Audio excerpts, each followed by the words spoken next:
Gas leak అయినట్టుంది.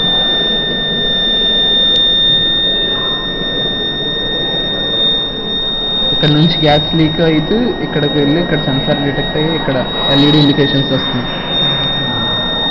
Sir detect అయిపోయింది. Detect అయ్యాక మనకి అవసరం లేదు. అరే ఒకసారి ఇలా పట్టుకో. అదే పాట్ వాల్యూస్ చేంజ్ అవుతుంటే ఇక్కడ సౌండ్ లెవెల్ ఇంక్రీజ్ అవుతుంది. Sound levels at the same time మనకి బిగ్గర్ వాల్యూస్ మనం change okay. Sound levels change అవుతుంటాయి. ఈ పాట్ కానీ మనం చేంజ్ చేసుకున్నట్టయితే వేరియబుల్ రెసిస్టెన్స్ ఇది. అట్ ది సేమ్ టైం ఎల్ఈడిలో మనం ఇక్కడ 2 ఇండికేషన్స్ చూడొచ్చు.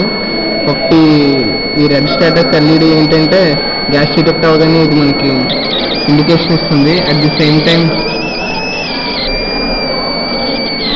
టైం ఎల్ఈడి ఇండికేషన్స్ కూడా వస్తాయి. ఇది సెట్. అయిపోయింది.